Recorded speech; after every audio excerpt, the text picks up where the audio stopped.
ನಮಸ್ಕಾರ. ಜೀವನ ಅಂತ ಅನ್ನೋದು ಒಂದು ಕಲೆ ಅಂತ ಹೇಳಿ ಅಂತ ಡಿ ವಿ ಜಿ ಹೇಳ್ತಾರೆ. ಹೇಗಪ್ಪ ಅಂತ ಹೇಳಿ ಅಂತ ಅನಿಸುತ್ತೆ. ಏನು ಕಲೆ, ಚಿತ್ರ ಬಿಡಿಸ್ಬಿಟ್ರೆ ಆಯಿತು ಅಂತ ಅನ್ನೋ ಹಾಗೆ.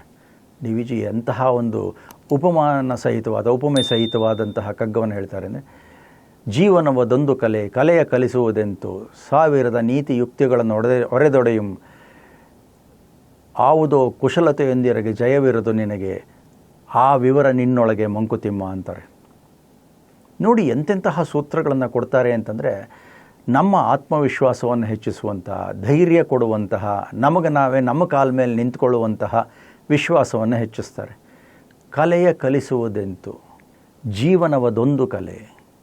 ಹೇಗಪ್ಪ ಕಲಿಸೋದು? ಅದೊಂದು ಆರ್ಟ್ ಇದ್ದಂಗೆ, ಅದೊಂದು ಕಲೆ ಇದ್ದ ಹಾಗೆ. ಸಾವಿರದ ನಿಯಮ ಯುಕ್ತಿಗಳನ್ನು ಒರೆದೊಡೆಯುಂ. ನಮ್ಮ ಇತಿಹಾಸವನ್ನು ತೆಗೆದರೆ ಎಂತೆಂಥ ಮಹಾಮಹಿಮರು ಆಗಿ ಹೋಗಿದ್ದಾರೆ ನಮಗೆ ಜೀವನದಲ್ಲಿ. ಅವ್ರನ್ನೆಲ್ಲ ನೋಡಿದಾಗ ನಾವು ಅಂತಹ ಬಾಳಬೇಕು ಅಂತ ಅನಿಸುತ್ತೆ. ಶಂಕರಾಚಾರ್ಯ ಇರ್ಬೋದು, ಬಸವಣ್ಣ ಇರ್ಬೋದು, ರಾಮಾನುಜಮ್ ಇರ್ಬೋದು, ವಿವೇಕಾನಂದ ಇರ್ಬೋದು, ಬೇಕಾದಷ್ಟು ಜನ ಆ ಪರಂಪರೆಯಲ್ಲಿ ಸಾಲಾಗಿ ನಮಗೆ ಸಿಗ್ತಾರೆ. ಅವರು ಬಾಳದಂತೆ ಆಯಿತು ಅಂದರೆ ಇಲ್ಲ, ಭಗವಂತನ ಸೃಷ್ಟಿಯೇ ಬೇರೆ, ಪ್ರತಿಯೊಬ್ಬರಿಗೂ ಬೇರೆ ಬೇರೆ ಸಿಲೆಬಸ್ಸು, ಪಠ್ಯಕ್ರಮ. ಇದು ಹೇಗಿರುತ್ತೆ ಅಂತಂದರೆ, ನಾವು ಅನುಭವಿಸಿದ ಮೇಲೆ ನಮ್ಗೆ ಆ ಪಾಠ ಗೊತ್ತಾಗೋದು. ನಾವು ಎಷ್ಟೇ ಜಾಗರೂಕತೆಯಿಂದ ಇದ್ರೂ ಕೂಡ ಒಂದೊಂದು ಸಲ ಎಡವು ಬೀಳ್ತೀವಿ. ಯಾವುದೋ ಕುಶಲತೆಯೊಂದಿರದೆ ಜಯವಿರದು. ಯಾವುದೋ ಒಂದು ಕುಶಲತೆ, ಭಗವಂತ ಚೈತನ್ಯದ ಮೂಟೆಯನ್ನು ಕಟ್ಟಿ ನಮಗೆ ಕೊಟ್ಟು ಕಳಿಸಿರ್ತಾನಂತೆ. ನಾವು ಅದನ್ನು ಬಿಚ್ಚಿ ತೆಗೆದು ನೋಡಬೇಕು ಎಂತಹ ಚೈತನ್ಯ ಇದೆ ಅಂತ. ಇಲ್ಲ, ನಮ್ಮ ಪೂರ್ವಜರೋ ಅಥವಾ ನಮ್ಮ ತಂದೆ ತಾಯಿಗಳೋ ಅಥವಾ ಸ್ನೇಹಿತರೋ ಮೇಷ್ಟ್ರೋ ಯಾರಾದರೂ ಹೇಳಬೇಕು ನಿನ್ನಲ್ಲಿ ಇಂತಹ ಕಲೆ ಇದೆ ಅಂತ. ಇಲ್ಲದಿದ್ದರೆ ನಮಗೆ ನಾವೇ ಗುರ್ತು ಮಾಡ್ಕೋಬೇಕು. ಆ ಚೈತನ್ಯದ ಮೂಟೆ ಬಿಚ್ಚಿದ್ರೆ ತಾನೇ ಗೊತ್ತಾಗೋದು. ಆ ವಿವರ ನನ್ನೊಳಗೆ ಇದೆಯಪ್ಪ ಅದು. ಹಾಗಾಗಿ ಈ ಜೀವನವನ್ನು ಸುಖಮಯವನ್ನಾಗಿ ಮಾಡಿಕೊಳ್ಳೋದು ಅಥವಾ ಮೃತ್ಯುಕೂಪವನ್ನಾಗಿ ಮಾಡಿಕೊಳ್ಳೋದು ನಮ್ಮ ಕೈಯಲ್ಲೇ ಇದೆ.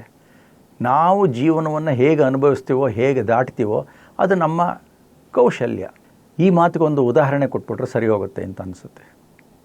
ಸರ್ವಪಲ್ಲಿ ರಾಧಾಕೃಷ್ಣನ್ ಮೈಸೂರಿನಲ್ಲಿ ಕಾಲೇಜಲ್ಲಿ ಪ್ರಾಧ್ಯಾಪಕರಾಗಿದ್ದರು.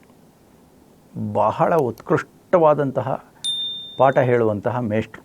ಅವ್ರಿಗೆ ಆಗೇನು ಹೆಚ್ಚಿಗೆ ವಯಸ್ಸಾಗಿರಲಿಲ್ಲ. ಅಲ್ಲಿ ಉಳಿದ ಪ್ರಾಧ್ಯಾಪಕರು ಅಂತ ಅನ್ನಿಸ್ಕೊಳ್ಳುವಂತಹ ಬೇಕಷ್ಟು ಜನ ಇದ್ದರು. ಅವರೆಲ್ಲ ಒಂದು ಸ್ವಲ್ಪ ಈ ಕಿಚಾಯಿಸುವಂಥ ಬುದ್ಧಿ ಹೇಳಿದರು. ಯಾರ್ಯಾರೋ ಇಂಗ್ಲೆಂಡಿಗೆ ಹೋಗ್ದಲೇ ಪ್ರಾಧ್ಯಾಪಕರು ಪ್ರೊಫೆಸರ್ ಅಂತ ಅನ್ನಿಸ್ಕೊಂಡ್ಬಿಡ್ತಾರೆ ಅಂಥೇಳಿ ಅಂತ. ರಾಧಾಕೃಷ್ಣನ್ ಅವರು ಸುಮ್ಮನೆ ಇರ್ತಿದ್ರು. ಒಂದು ದಿವಸ ಒಬ್ಬ ವಿದ್ಯಾರ್ಥಿ ನೇರವಾಗಿ ರಾಧಾಕೃಷ್ಣನ್ ಅವ್ರನ್ನ ಕೇಳ್ಬಿಟ್ಟ, ಏನು ಮೇಷ್ಟ್ರೆ ನೀವು ಇಂಗ್ಲೆಂಡ್ಗೆ ಹೋಗಿಲ್ವಂತೆ, ನಿಮ್ಮನ್ನು ಪ್ರೊಫೆಸರ್ ಅಂತ ಕರೀತಾರಂತೆ ಅಂತ. ಆಗ ರಾಧಾಕೃಷ್ಣನ್ ಎಂಥ ಮಾತು ಹೇಳಿದ್ರು ಗೊತ್ತಾ? ಹೌದಪ್ಪ, ಎಲ್ಲ ಪ್ರಾಧ್ಯಾಪಕರುಗಳು ಪ್ರೊಫೆಸರ್ ಅಂತ ಕರೆಸ್ಕೋತಾರಲ್ಲ, ಅವರೆಲ್ಲ ಇಂಗ್ಲೆಂಡ್ಗೆ ಕಲಿಯೋದಕ್ಕಾಗಿ ಹೋಗಿದ್ದರು. ಆದರೆ ನಾನು ಹೋಗ್ತೀನಿ ಕಲಿಯೋಕ್ಕಲ್ಲ, ಕಲಿಸೋದಕ್ಕೆ ಅಂತ.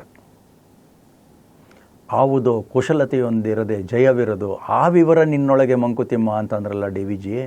ಆ ಕುಶಲತೆ ಏನು ಅನ್ನೋದು ರಾಧಾಕೃಷ್ಣನ್ ಅವ್ರಿಗೆ ಗೊತ್ತಾಗಿತ್ತಲ್ಲ. ಈ ತರಹ ಕಗ್ಗದಲ್ಲಿರುವಂತಹ ಸೂತ್ರಗಳನ್ನು ನಮ್ಮ ಬಾಳಿಗೆ ಇಳಿಸ್ಕೊಂಡು ಉದಾಹರಣೆಯ ಮೂಲಕ ಅಥವಾ ಘಟನೆಯ ಮೂಲಕ ಅಂತಂದರೆ ಆ ವಿವರ, ಆ ಒಂದು ತತ್ವ ನಮ್ಮ ಬಾಳಿನಲ್ಲಿ ಇಳಿಯುತ್ತೆ, ರಕ್ತಗತವಾಗುತ್ತೆ, ಮನನವಾಗುತ್ತೆ. ಇದನ್ನೇ ಅಲ್ವಾ ಡಿ ವಿ ಜಿ ಹೇಳಿದ್ದು, ಆ ಕುಶಲತೆಯನ್ನು ನಾವು ಗಳಿಸ್ಕೋಬೇಕು ಅಂತ. ಹಾಗಾಗಿ ಪ್ರತಿಯೊಬ್ಬರೂ ಅಷ್ಟೇ, ಅವರಲ್ಲಿ ಶಕ್ತಿ, ಬುದ್ಧಿ, ಚೈತನ್ಯ ಎಲ್ಲವೂ ಇರುತ್ತೆ. ಅದನ್ನು ಗುರುತಿಸಿಕೊಂಡ್ರೆ ನಮ್ಮ ದೇಶಕ್ಕೆ ಏನಾದರೂ ಒಂದು ಕೊಡುಗೆಯನ್ನು ಕೊಡಬಹುದು ಅಲ್ವಾ ಅಂಥೇಳಿ ಅಂತ ಅನಿಸುತ್ತೆ. ನಮ್ಮ ಜೀವನ ಸಾರ್ಥಕ ಅನಿಸುತ್ತೆ. ಧನ್ಯವಾದ, ನಮಸ್ಕಾರ.